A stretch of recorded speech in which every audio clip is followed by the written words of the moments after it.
But remember, the basic foundation of what we're doing here does not involve change. So it's not about doing it differently. It's about seeing it for what it is. That's all.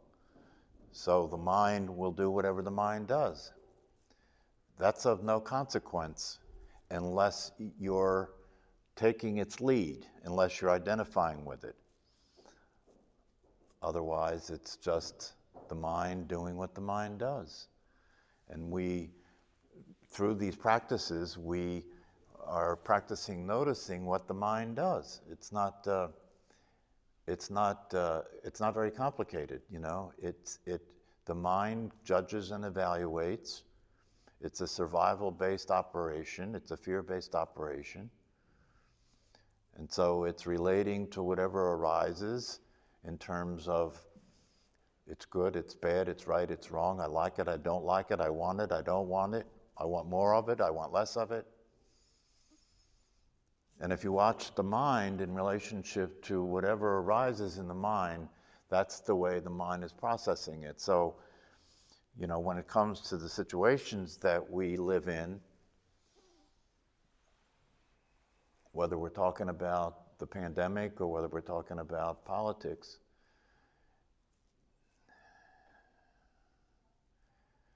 once you're kind of hip to what's going on, the things that would otherwise be scary or threatening or challenging begin to be seen as opportunities to know who you are.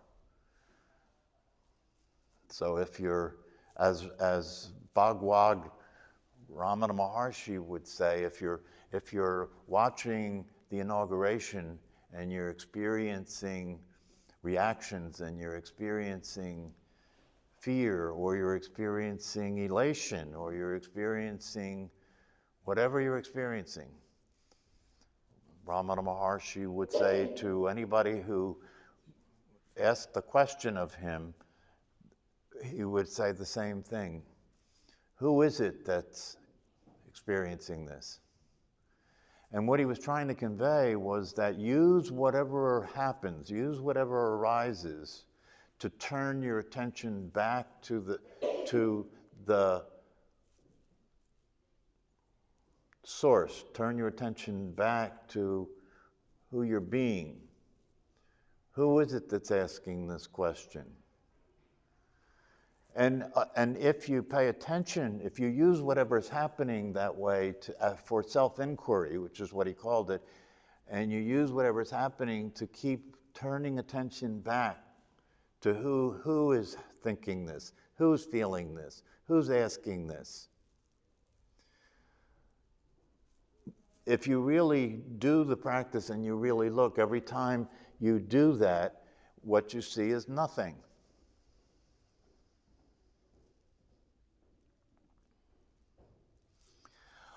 I was taking a walk today, and I don't know why, but a phrase came in my mind. Was it a phrase that came in my mind, or I don't know how it came up, but this phrase came to my mind: nothing lasts forever. Now that's interesting, you know. If you look at that phrase, nothing lasts forever, right? The way the mind will ordinarily interpret that phrase, right, is that whatever is here is going to go away, right? Nothing lasts forever, right? Whatever is here is going to go away. But if you look at the same phrase from the viewpoint of the awareness that you are, nothing lasts forever means that who you are never dies. Do you see the difference? Nothing, because you're nothing, lasts forever. Turns it right around opposite, right? And that's the way it is. You see, you begin to see everything from a completely opposite point of view. It turns everything upside down. So that, you know, what seemed to be the case is often recognized through the perception of awareness to be the opposite of what it seemed to be. For example, and this is a good one if you can get this. that who you think you are, right? Who you think you are, which is, is usually the thought process is running that program of who you think you are, right? If you apply what I just said about that phrase, it's the opposite of what you think it is. In other words, who you think you are as an identity, as a body, is actually the awareness itself. And so in non-duality, what you're coming to see is that there is not two. Who you think you are is the awareness itself that's gone undercover. But it's still the awareness. So you see, it turns it upside down, right? Who you think you are actually is who you actually are. Not who you think you are, but who you actually are. It's the opposite of who you think you are in terms of who you think you are is finite, who you actually are is infinite. It's the opposite. Who you think you are is located in a specific point of view, and who you actually are has no point of view. Everything gets flipped. Yes? If you watch the inauguration with no judgment, no point of view, aren't you watching it in awareness? Here's the question. Is it realistic to say if you watch the inauguration with no judgment, evaluation, and no point of view? Is that realistic? That's like saying, if I live my life as who I actually am, won't I be happy all the time? Well, obviously you will, but guess what? You won't live your life as who you actually are. So that question is irrelevant. And you won't watch the inauguration as who you actually are. Now watch, I'm going to flip it. And you are watching it as who you actually are, not realizing who you actually are watching it. Do we need to take drugs before we come in here?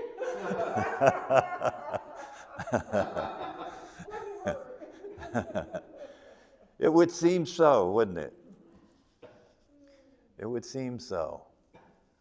But you see, in reality, my response to that is to say, you've already taken the drugs, right? You've been taking the drugs all along, right? And the drugs you've been taking are the thoughts. The thoughts are keeping you in a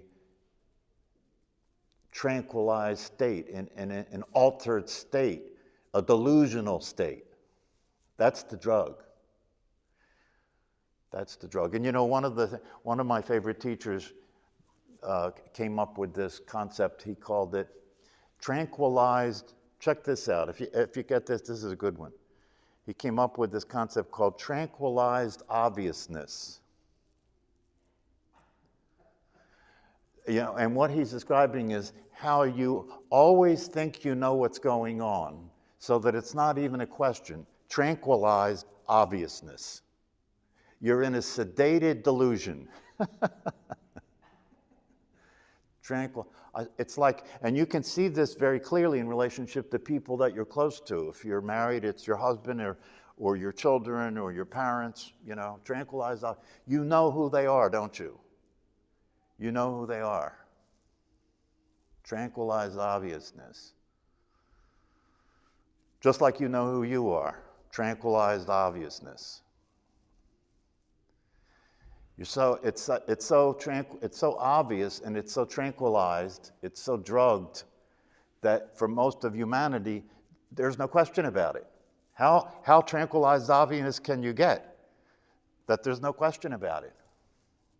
How tranquilized obviousness can you get when you're living in this world with all this confusion and conflict and chaos and suffering? And you've never, ever stopped to ask yourself, who am I and what is this? That's about as tranquilized obviousness as you can get. And so one of the things about these teachings and practices is in the very beginning, like you can't even be here very long. You can't even be related to this stuff very long without allowing yourself to entertain those questions, without recognizing that you've never asked those questions, that you've just accepted what got served. And what got served was concepts and thoughts and beliefs that got served. And that replaced your ability to directly see and experience the way it is. You were directly experiencing and seeing the way it is when you were an infant. You were directly experiencing and seeing the way things were when you were an infant. You had a direct relationship to life. And infants don't have problems. Do you ever notice that? They don't have problems. They don't complain. Well, that suggests that it's almost better not to be informed. What's that? That suggests that it's better to be not informed about anything.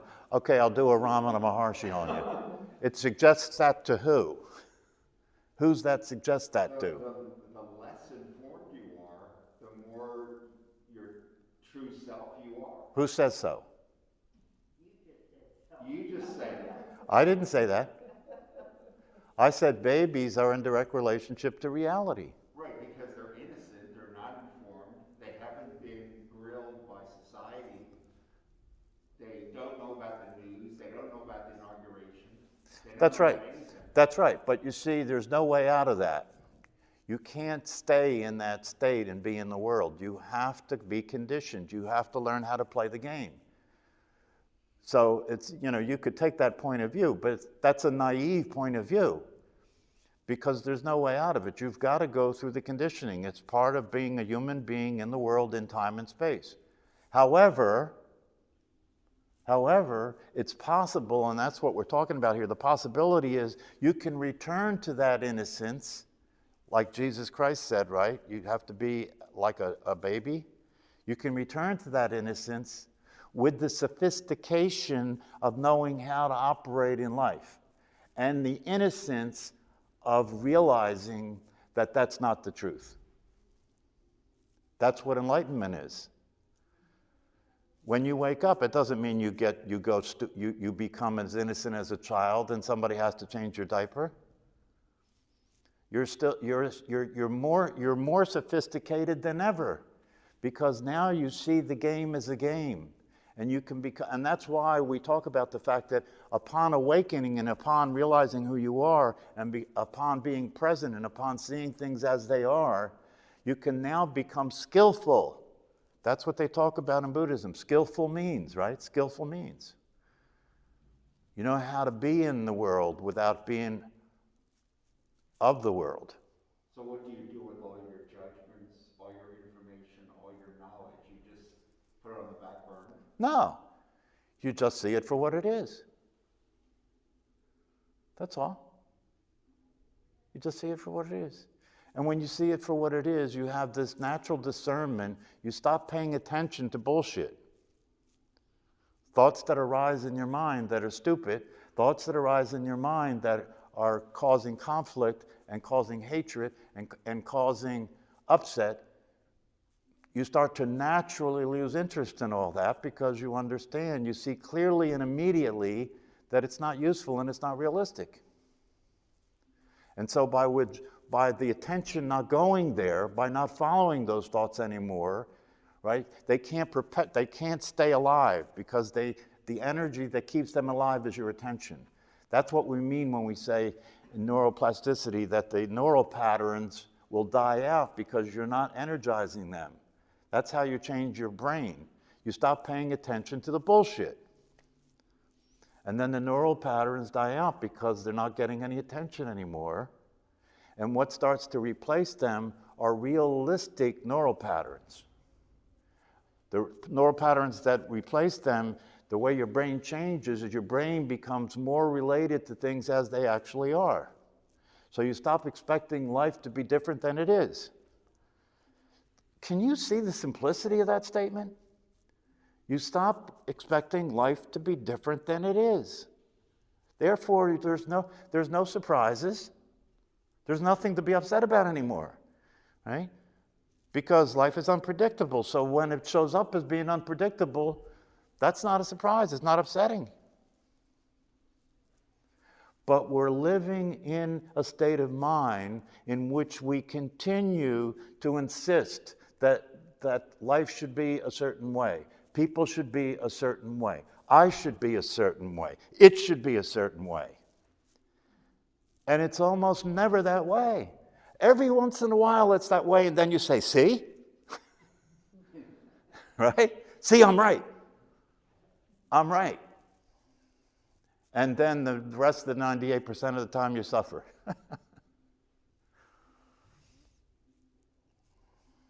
It's not,